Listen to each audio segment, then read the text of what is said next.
Welcome to Sometimes Love Isn't Enough, the Parenting Through Challenges podcast. I am your host, Angie Grandt, generational healing specialist. And someone asked me a question recently, and I wasn't quite sure how to answer her question. And so I've been thinking about it quite a bit. And so I wanted to just walk that through here with you. Her question was, how old do kids need to be when we start teaching them about human design? She said that her experience in learning her human design has been life-changing. It's been freeing and validating for who she knows that she is in her core. And she shared that she doesn't have any kids of her own, but reflected how she could see how incredibly powerful it could be for our kids to know their design, to know, their type, their profile, what really drives them, what where their potential challenges might lie, and what gifts they bring.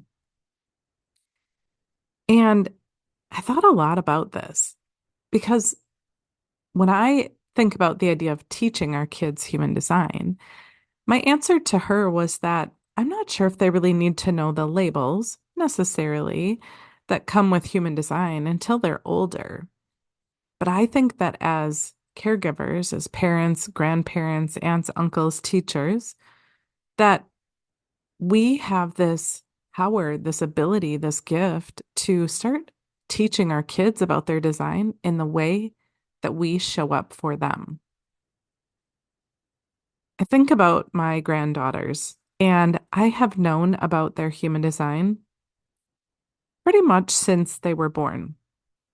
My first granddaughter, I was new to human design, and it hadn't occurred to me to look up her design right away. But I did pretty shortly after she was born. Maybe she was 3 months old or 6 months old, and I didn't tell anybody that I did this. I looked it up. When they're so tiny, it it's hard to see, to know whether or not what I see in their chart is really going to play out the way that I know the energy, the way that I have been learning and understanding what all of these things mean. And when she was probably, I don't know, 1.5 or 2, I shared with her parents and with other important people in our life about what her design was. At the same time that I shared with them what their design is. I actually did it I created these, which I had learned from my mentor, but I created these images about, and I just stuck with type. So they're about how to love a generator, how to love a manifesting generator, how to love a projector. Those are the three types here in our home.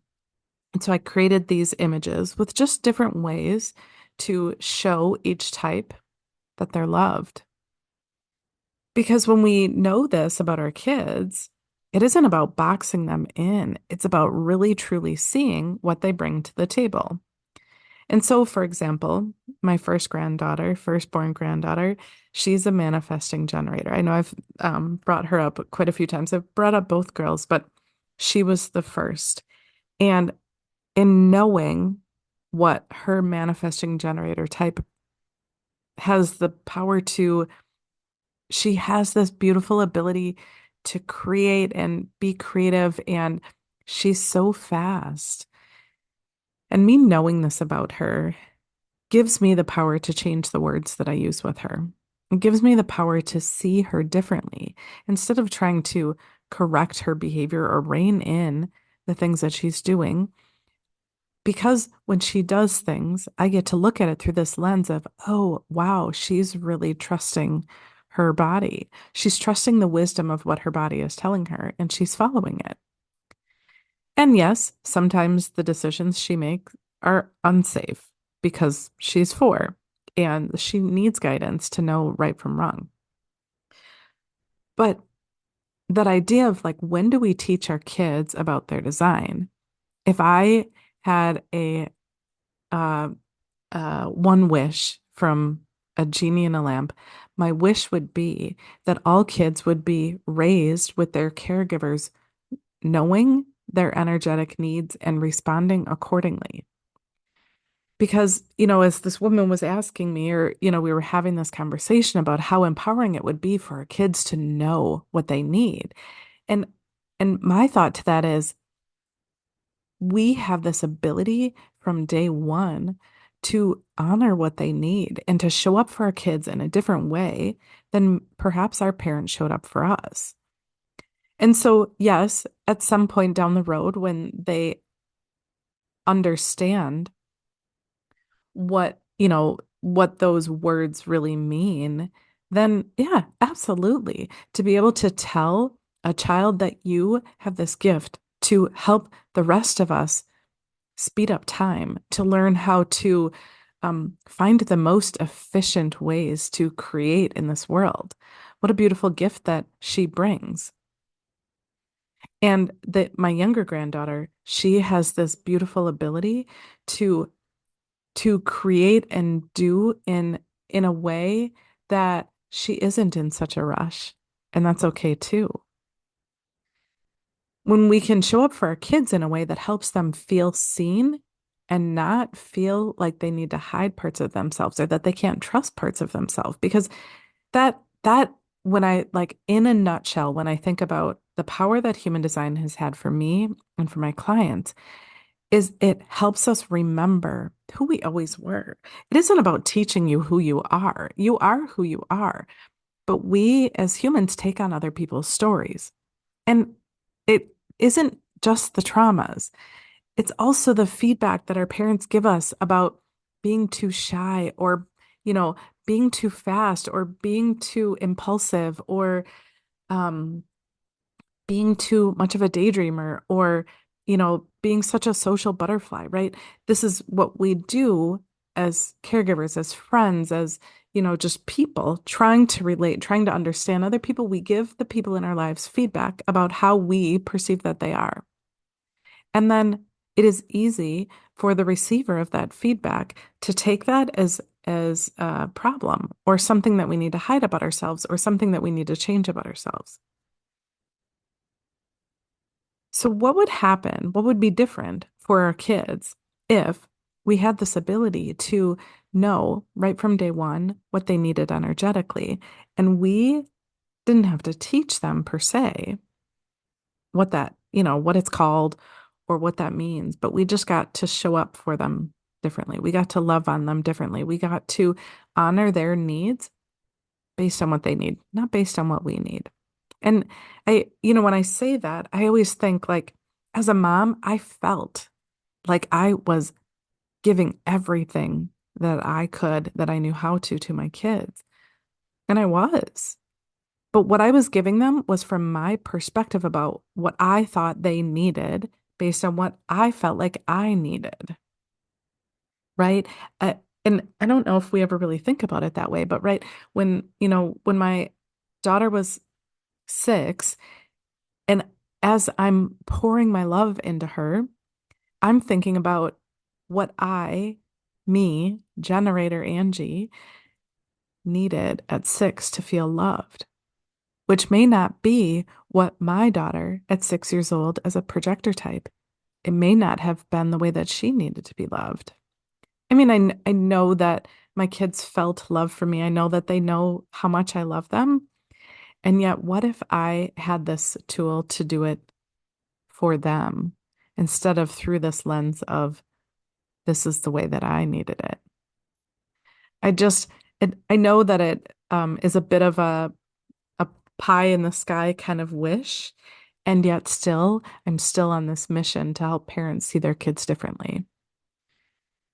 Because when I think about all the chaos that's happening in our communities, all the ways that our kids are struggling, and then as young adults and older adults, we struggle in so many ways that I don't think we have to. I think that if we didn't have this disconnect between what our body knows, our bodies are incredibly wise, and our mind is full of outside junk and fluff and ideas.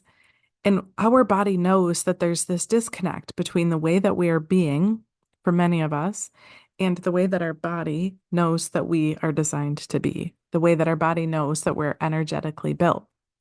When while I was hosting this workshop this past week, which is where this question was posed as she was asking about when do we start teaching our kids this?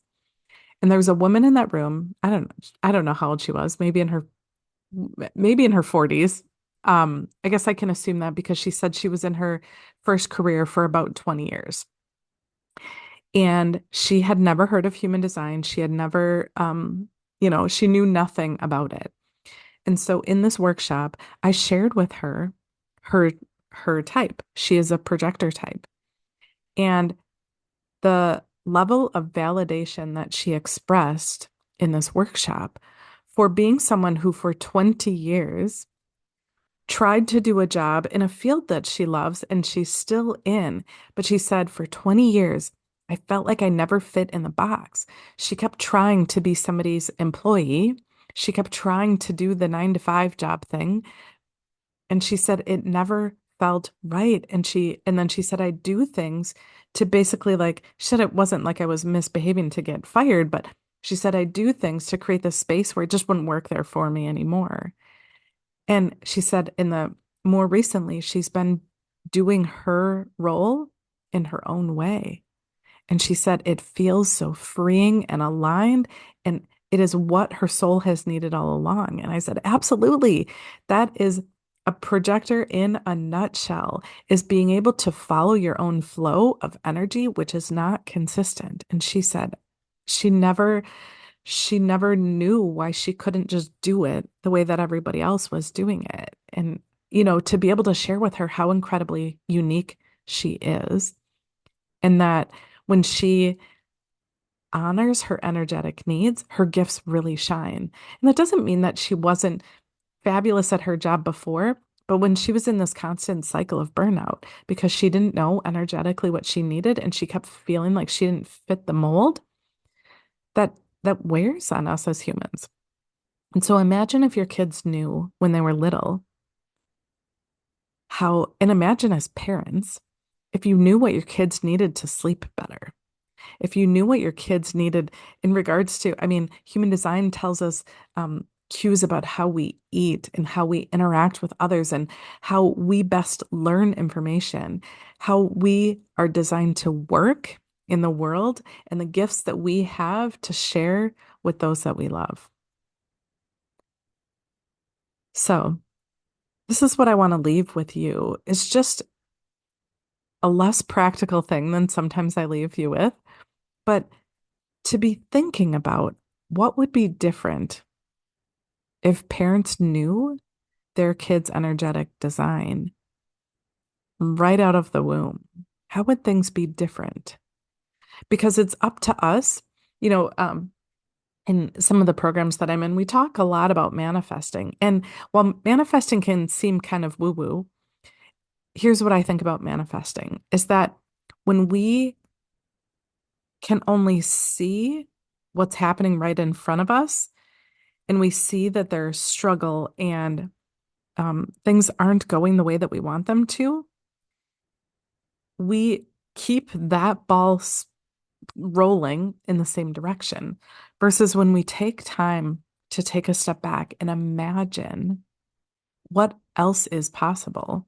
Imagine things that seem unfeasible right now. When we allow ourselves the time and the space to be creative and imagine, it isn't that I think that those things magically show up in your lap, but when we allow ourselves to imagine a much greater possibility for our kids, it puts us in a position where we start noticing more creative solutions. We start noticing different ways that we can parent or educate or support parents, quite frankly, so that they can do the work that is needed to raise this next generation of kids who are growing up in a weird and bizarre technological time, which has this power to pull our kids away from the wisdom of their body.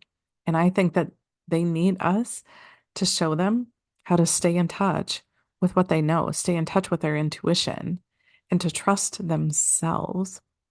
So that's my challenge for you. Maybe it's a meditative question, something to ask your higher power. Maybe it's something to journal on or to spark up conversations with people in your life about what if we raised our kids based on what they need energetically? What could be possible for them, for us, for our communities? So that's what I have for you today. I hope that you found this conversation inspiring as you think about what we have the possibility to do for our kids and our communities. So until next time, we'll talk soon.